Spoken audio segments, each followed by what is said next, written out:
தொடர்ந்து இந்த நேரத்துக்கான தலைப்புச் செய்திகளை பார்க்கலாம். தேனி அருகே விசாரணைக்காக காவல் நிலையம் அழைத்து வரப்பட்ட நபர் போலீசாரால் தாக்கப்பட்ட சம்பவம். தேவதானப்பட்டி காவல் நிலைய ஆய்வாளர் மற்றும் காவலர்கள் 4 பேரை மாவட்ட ஆயுதப்படைக்கு மாற்றம் செய்தார் எஸ்பி சிவபிரசாத்.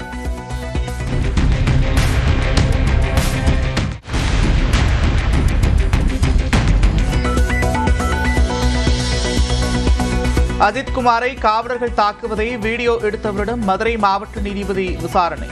மடப்புரம் காளிகோவில் சிசிடிவி பொறுப்பாளரும் விசாரணைக்கு ஆஜரானார். அஜித்குமாரின் சகோதரர் நவீனுக்கு கூட்டுறவு பால் சங்கத்தில் பணி. வீட்டுமனை பட்டாவு வழங்கினார் அமைச்சர் பெரியகருப்பன்.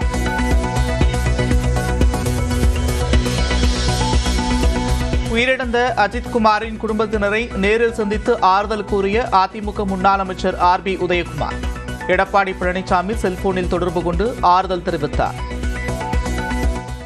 துரதிருஷ்டவசமா சில மனித மிருகங்கள் கடுமையாக தாக்குறதுனால உங்களுடைய மகன் அஜித்குமார் அவர்கள் மரணம் அடைஞ்சிட்டாங்க. உங்களுக்கு நீதி கிடைக்கின்ற வரை அதிமுக உங்களுக்கு துணை நிற்கும், நாங்களும் உங்களுக்கு துணை நிற்போம். என்னுடைய ஆழ்ந்த இரங்கலை வருத்தத்தையும் தெரிவிச்சுக்கிறோம். திருப்புவனம் கோவில் காவலாளி அஜித்குமார் குடும்பத்தினரை சந்தித்து ஆறுதல் கூறிய விசிக தலைவர் திருமாவளவன். சிபிஐ விசாரணைக்கு உத்தரவிட்டது முதலமைச்சரின் நேர்மையை காட்டுவதாகவும் பேட்டி. இந்த புலன் விசாரணையை சிபிஐ விசாரிக்கட்டும் என்று அனுமதித்திருப்பது முதல்வரின் நேர்மையை உறுதிப்படுத்துகிறது. நீலகிரி மாவட்டம் உதகை, கூடலூர், பந்தலூர் சுற்றுவட்டார பகுதிகளில் மிதமான மழை.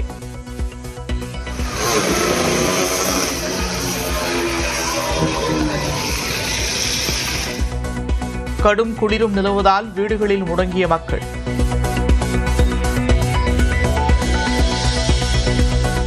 அவதூறுகள் எனக்கு ஊக்கம், உற்சாகம் என்பதால் அதை பற்றி ஒருபோதும் கவலைப்பட்டதில்லை. என் கடன் மக்களுக்கு பணி செய்து கிடப்பதே என்று முதலமைச்சர் மு க ஸ்டாலின் பேச்சு. அவர்களை பற்றி நான் ஒருபோதும் கவலைப்பட்டதல்ல. என்னுடைய பணி மக்கள் பணி, மக்களுக்கு என்ன தேவை என்பதை அறிந்து புரிந்து அதற்கு உரிய பணி ஆற்றுவதுதான் என்னுடைய பணி. இதெல்லாம் நான் பார்த்து கவலைப்படுறேன்னு யாரும் நினைக்க வேணாம். இதெல்லாம் எனக்கு ஊக்கம், இதெல்லாம் எனக்கு உற்சாகம்.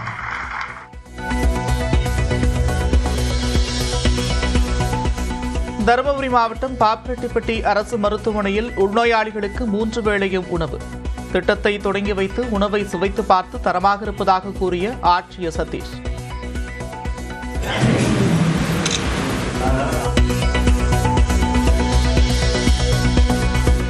நகர்ப்புறங்களில் உணவு விற்பனை கடைகளை தவிர 500 சதுர அடி வரை உள்ள கடைகளுக்கு சுயசான்று அடிப்படையில் ஒரே நாளில் தொழில் உரிமம். நகர்ப்புற உள்ளாட்சி அமைப்பு விதிகளில் திருத்தம் செய்து தமிழ்நாடு அரசு உத்தரவு. காரைக்குடி அருகே சிங்கம்புணரியில் பள்ளி சென்ற சிறுவன் உயிரிழந்த சம்பவத்தில் 4 பேர் கைது. பள்ளியின் தாளாளர், அவரது மகன், முதல்வர் மற்றும் ஓட்டுநரை கைது செய்து விசாரணை.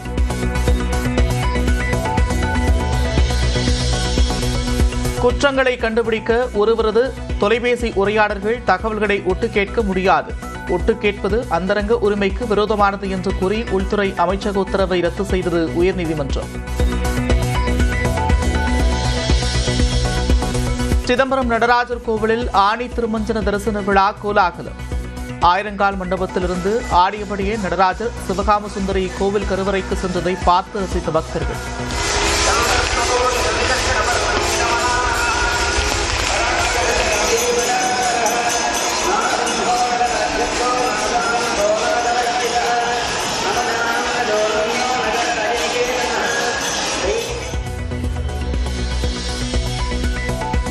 திமுகவுக்கு மதிமுக பக்க பலமாக இருக்கும். இமயமலையை கூட அசைக்கலாம், ஆனால் திராவிட இயக்கத்தை அசைக்க முடியாது என்று முதலமைச்சர் மு க ஸ்டாலினை சந்தித்த பிறகு வைகோ பேட்டி.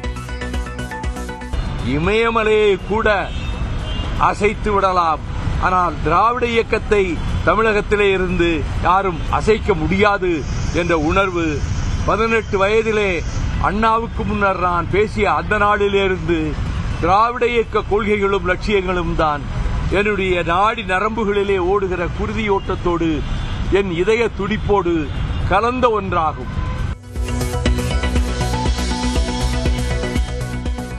என்னை நீக்கும் அதிகாரம் செயல் தலைவர் அன்புமணிக்கு இல்லை என்று சேலம் மேற்கு சட்டமன்ற உறுப்பினர் அருள் பேட்டி. பெற்றெடுத்த தந்தையோடு இணைந்து செயல்படுங்கள் என்று தான் சொல்லியதில் என்ன தவறு என்றும் கேள்வி. மருத்துவர் ஐயா அவர்களுக்கு மட்டுமே அனைத்து அதிகாரங்களும் இருக்கிறது. அண்ணன் அன்புமணி ராமதாஸ் சின்னையா அவர்களுக்கு என்னை நீக்குவதற்கான எந்த அதிகாரமும் இல்லை. தேர்தல் ஆணையத்தில் பதிவு செய்யப்பட்டு அங்கீகரிக்கப்படாத அரசியல் கட்சிகள் பொது சின்னங்களுக்காக நவம்பர் 11 முதல் விண்ணப்பிக்கலாம். 2026 தமிழக சட்டப்பேரவை தேர்தலை ஒட்டி தேர்தல் ஆணையம் அறிவிப்பு.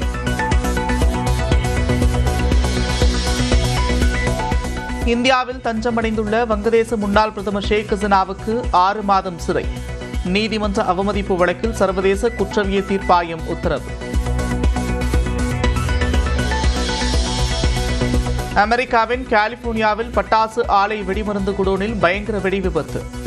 அருகிலிருந்து 2 வீடுகள் இடிந்து தரைமட்டம்.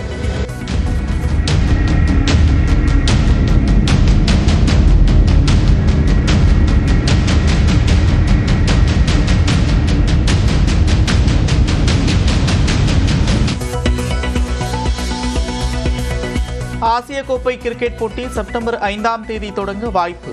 7ஆம் தேதி இந்தியா பாகிஸ்தான் அணிகள் மோதும் என்று முதற்கட்ட அட்டவணையில் தகவல். சிங்கம்புணரியில் பள்ளி வேனுக்குள் மூச்சுத் திணறல் ஏற்பட்டு மாணவன் உயிரிழந்த சம்பவத்தில் பள்ளி முதல்வர் உட்பட 4 பேர் கைது செய்யப்பட்டுள்ளனர். சிவகங்கை மாவட்டம் சிங்கம்புணரியில் உள்ள ஜெரில்ஸ் பப்ளிக் பள்ளியில் 2ஆம் வகுப்பு படித்து வந்த அஸ்வத் உட்பட 6 மாணவர்களை பள்ளி வாகனத்திற்கு பதிலாக நிர்வாகத்திற்கு சொந்தமான காரில் அழைத்து சென்றதாக கூறப்படுகிறது. ஜான் பீட்டர் என்பவர் காரை ஓட்டி வந்த நிலையில் அஸ்வந்தை மட்டும் காரிலேயே வைத்து கவனக்குறைவுடன் பூட்டிவிட்டு சென்றதாக சொல்லப்படுகிறது. இதில் காரிலேயே மயக்கமடைந்த சிறுவன் உயிரிழந்த நிலையில் பள்ளி நிர்வாகத்தினர் மீது நடவடிக்கை எடுக்க கோரி 6 மணி நேரத்திற்கும் மேலாக சாலை மறியல் போராட்டத்தில் ஈடுபட்டனர். இதனையடுத்து மாணவன் மரணம் தொடர்பாக மாணவனின் தந்தை அளித்த புகாரின்படி கார் ஓட்டுநர் ஜான் பீட்டரை கைது செய்த போலீசார் பள்ளியின் முதல்வர் சிவகாமி, தாளாளர் சங்கரநாராயணன், தாளாளரின் மகன் மகேஷ்குமார் ஆகியோரிடம் விசாரணை நடத்தினர். அதனைத் தொடர்ந்து அவர்கள் 3 பேரையும் போலீசார் கைது செய்துள்ளனர்.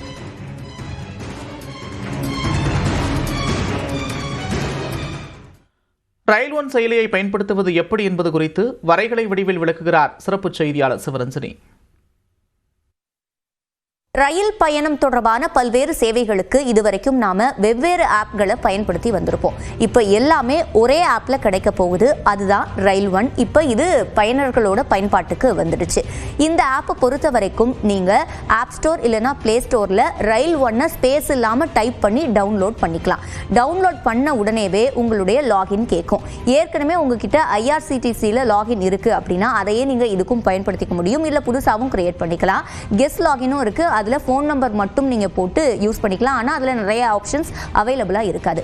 இப்போ ஐஆர்சிடிசியோட லாகின் போட்டதும் உங்களோட மொபைல் நம்பருக்கு, ரிஜிஸ்டர்ட் மொபைல் நம்பருக்கு ஒரு ஓடிபி வரும். அதை போட்டிங்க அப்படின்னா இதுலையும் லாகின் பண்ணிடலாம். இதில் இப்போ என்னென்ன ஆப்ஷன்ஸ் இருக்குது அப்படின்றத பார்க்கலாம். முதலாவதாக ரிசர்வ்ட் அன்ரிசர்வ்டு பிளாட்ஃபார்ம்னு 3 ஆப்ஷன்ஸ் கொடுத்துருப்பாங்க. இதில் நீங்கள் ரிசர்வ்டு ஆப்ஷனில் போய் ஸ்லீப்பர் கோச், ஏசி கோச் இதிலெல்லாம் நீங்கள் புக் பண்ணணும் அப்படின்னா உங்களுக்கு எந்த ட்ரெயினில் புக் பண்ணணுமோ அதை சர்ச் பண்ணி அதில் அவைலபிலிட்டி பார்த்து டைம் பார்த்து நீங்கள் புக் பண்ணிக்கலாம். அடுத்ததா அன்ரிசர்வ்டை பொறுத்த வரைக்கும் இதே ஆப்ஷன்ஸ் தான். எந்த ட்ரெயினில் நீங்கள் புக் பண்ணணும், எந்த லொக்கேஷன்லேருந்து எந்த லொக்கேஷன் அப்படின்றதெல்லாம் சர்ச் பண்ணி அதுலேயும் நீங்கள் புக் பண்ணிக்கலாம். இது தவிர இன்னொரு ஆப்ஷன் என்ன இருக்குன்னா பிளாட்ஃபார்ம் டிக்கெட்டையும் நீங்கள் இந்த ஆப்லேயே புக் பண்ணிக்க முடியும். நீங்கள் எந்த லொக்கேஷனில் இருக்கீங்க, எந்த பிளாட்ஃபார்முக்கு டிக்கெட் வேணும் அப்படின்றத நீங்கள் புக் பண்ணிக்கலாம். ஆனால் ஒரு லாகின்ல இருந்து ஒரு சமயத்தில் நீங்கள் மேக்ஸிமம் 4 டிக்கெட் தான் புக் பண்ண முடியும். அதுக்கு அடுத்த ஆப்ஷன் பார்த்தோம் அப்படின்னா நீங்கள் இப்போ டிக்கெட் புக் பண்ணலை, என்னென்ன ட்ரெயின் அவைலபிலிட்டி இருக்குது அதை மட்டும் செக் பண்ணணும் அப்படின்னு நீங்கள் பார்த்தீங்கன்னா சர்ச் யுவர் ட்ரெயின்ஸ் ஆப்ஷன் இருக்குது. அதில் நீங்கள் சர்ச் பண்ணும்போது ஒரு ட்ரெயின் எந்தெந்த ஸ்டாப்பிங்லலாம் நிற்கும், ஒரு ஸ்டாப்பிங்க்கும் இன்னொரு ஸ்டாப்பிங்க்கும் எவ்வளவு டிஸ்டன்ஸ் இருக்குது, இந்த விவரங்கள் எல்லாமே அதில் காமிக்கும். அதை நீங்கள் பார்த்துக்கலாம். அதுக்கு அடுத்தது நாம் பார்த்தோம் அப்படின்னா சர்ச் ட்ரெயின்ஸ்க்கு அடுத்ததாக பிஎன்ஆர் ஸ்டேட்டஸை நீங்கள் செக் பண்ணிக்க முடியும், உங்களுக்கான பிஎன்ஆர் நம்பர் போட்டு. அதுக்கு அடுத்தது கோச் பொசிஷன் அப்படின்னு ஒரு ஆப்ஷன் இருக்குது. இதை பொறுத்த வரைக்கும் நீங்கள் ட்ரெயினுக்கு புக் பண்ணிட்டீங்க, டிக்கெட் ஏற்கனவே. ஆனால் நீங்கள் போய் ஏறும்போது உங்களுடைய கோச் எந்த இடத்துல இருக்குன்னு நீங்கள் முன்னாடியே தெரிஞ்சுக்கிறதுக்காக தான் கோச் பொசிஷன் ஆப்ஷன் ஒன்று வச்சுருக்காங்க. அதில் உங்களுடைய ஜென்ரல் கோச், ஏசி கோச், அதே மாதிரி லக்கேஜ் கோச், இது எது தொடர்பான எல்லா விவரங்களும் நீங்கள் ட்ரெயின் நம்பரையோ இல்லை ட்ரெயினோட பெயரையோ போட்டு தேடும்போது அது அப்படியே உங்களுக்கு வரைபடமாக காமிக்கும். அதுக்கு அடுத்த ஆப்ஷன் பார்த்தோம் அப்படின்னா ட்ரெயினோட ஸ்டேட்டஸ். நீங்கள் பயணம் செஞ்சுட்டு இருக்கும் போதும் சரி, பயணத்துக்கு கிளம்புறதுக்கு முன்னாடியும் சரி, உங்கள் ட்ரெயின் எங்கே இருக்குது, எப்போ கிளம்பும், இந்த விவரங்கள் எல்லாமே அந்த ட்ரெயின் ஸ்டேட்டஸில் காமிக்கும். அதில் இருக்கக்கூடிய லொக்கேஷனில் எந்தெந்த ஸ்டாப்பிங்கில் நிற்குமோ அந்த விவரங்கள் இருக்கும். இப்போ நீங்கள் ஒரு ஸ்டாப்பிங்கில் இருக்கீங்கன்னா அடுத்த ஸ்டாப்பிங் என்ன அப்படின்ற விவரம் முதற்கொண்டு அந்த ட்ரெயின் ஸ்டேட்டஸில் அது காமிக்கும். அதுக்கு அடுத்ததாக ஃபுட் ஆர்டர் பண்ணுறது.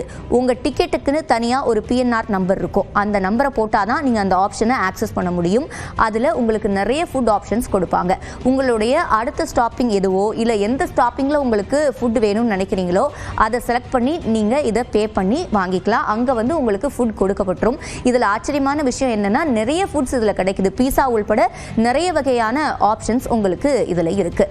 அதுக்கு அடுத்து பார்த்தோன்னா ரீஃபண்டுக்கான ஒரு ஆப்ஷன் இருக்குது. நீங்கள் ரீஃபண்ட் பண்ணணும், ரீஃபண்ட் வாங்கணும் அப்படின்னா ஏற்கனவே நீங்கள் இந்த ஆப்பில் தான் புக் பண்ணியிருக்கீங்கன்னா அந்த டீட்டெயில்ஸ் எல்லாம் அதில் ஆட்டோமேட்டிக்காக அப்டேட் ஆகிடும். இல்லைனா நீங்கள் அப்டேட் பண்ணி ரீஃபண்டோட ஸ்டேட்டஸ் என்ன அப்படின்றத பார்த்துக்கலாம்.